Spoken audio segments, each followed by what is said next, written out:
সবাই ভুল বোঝে। মানুষের মধ্যে রয়েছে বিস্তর ভুল ধারণা, মৃত্যুর আগে বোঝানোর চেষ্টা, অন্যভাবে বলতে গেলে বলা যায় মগজ ধোলাই।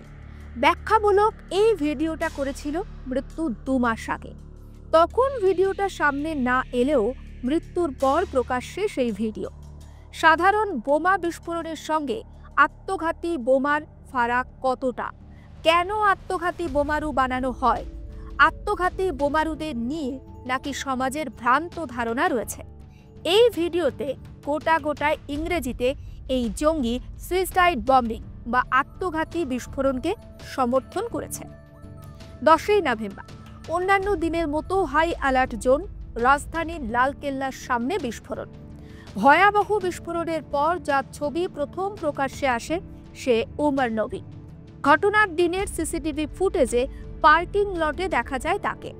বিস্ফোরণে ছিন্ন ভিন্ন হয়ে যায় তার দেহ। পরে মায়ের সঙ্গে ডিএনএ ম্যাচ করতেই স্পষ্ট হয়ে যায় পরিচয়। ঘটনার 1 সপ্তাহ বাদে প্রকাশ্যে এলো একটি ভিডিও। সম্ভবত এটাই ওমরের শেষ ভিডিও বলে মনে করা হচ্ছে। সুঠাম স্বাস্থ্যের অধিকারী এক ব্যক্তি, মুখে একগাল দাড়ি, পরনে কালো টি শার্ট, তাতে একটি ল্যাভেল লাগানো, চোখে মুখে অদ্ভুত একটা শান্ত ভাব। একটি ঘরে বসে রয়েছে ব্যক্তিটি। এতক্ষণে বুঝতেই পেরেছেন ইনি হলেন দিল্লি বিস্ফোরণ কাণ্ডের মূল চক্রী তথা চিকিৎসক ওমর নবী। সামনে ক্যামেরা চালু করা, খুব ধীর স্থিরভাবে বলা শুরু। একেবারে পরিশীলিত বয়ানে এবং বিশুদ্ধ ইংরেজি উচ্চারণে বলা শুরু করলো সে। শোনাতে শুরু করলো আত্মঘাতী বোমারু নিয়ে সমাজের ভ্রান্ত ধারণার কথা।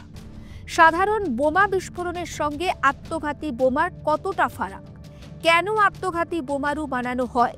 খুব সংক্ষেপে সেই ব্যাখ্যা দিল দিল্লি বিস্ফোরণ কাণ্ডের আত্মঘাতী বোমারু।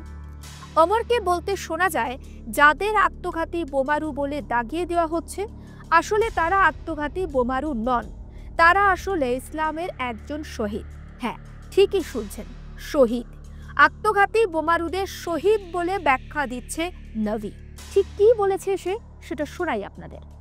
One of the very misunderstood concept is concept of what has been labeled as suicide bombing. It is martyrdom operations, and it is being known in Islam. There are multiple contraindications, but there are multiple arguments that have been brought against it. Martyrdom operations. When a person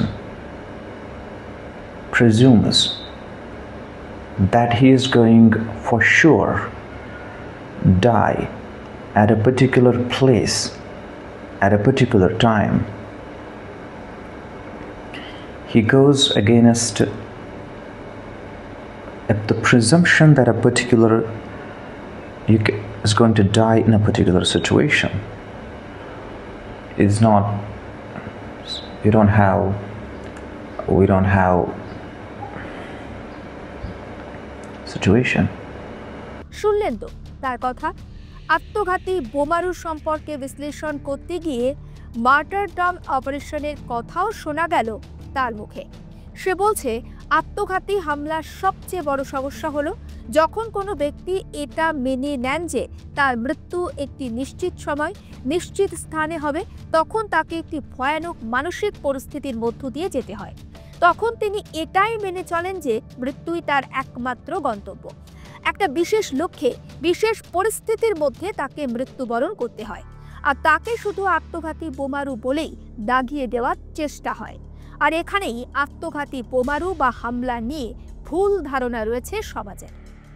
পরিবার এবং স্থানীয় বাসিন্দাদের সঙ্গে কথা বলে জানা যায় অত্যন্ত মেধাবী ছিল এই ওমর। নিজের পড়াশোনা এবং কাজ নিয়েই ব্যস্ত থাকত সে। তবে বিগত 2 বছর ধরে তার মধ্যে বেশ কিছু পরিবর্তন এসেছিল। টেলিগ্রামের বিভিন্ন গ্রুপে যোগ দিয়েছিল ওমর, যেখানে মগজ ধোলাই করা হতো। ওমর নবী কেন চিকিৎসা পেশা ছাড়ে, কিভাবে তিনি এই পথে জড়িয়ে পড়েন তা জানতে তার পুরনো যোগাযোগ এবং অনলাইন কার্যকলাপও খতিয়ে দেখা হচ্ছে।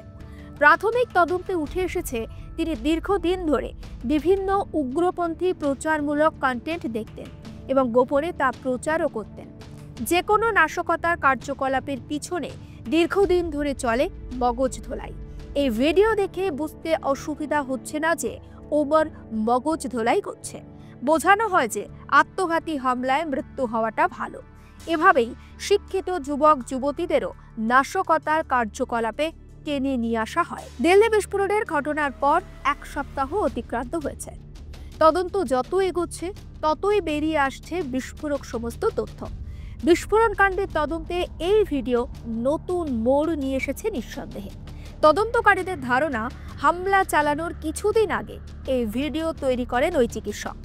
চিন্তার বিষয় হলো, তথাকথিত জঙ্গি সংগঠনগুলোর বাইরে অমর নবীর মতো শিক্ষিত ব্যক্তিরা সন্ত্রাসের রাস্তায় হাঁটছেন, এমনকি মানুষ মারার মতো জঘন্য কাজের ন্যায্যতা প্রমাণেরও চেষ্টা করে যাচ্ছেন তারা।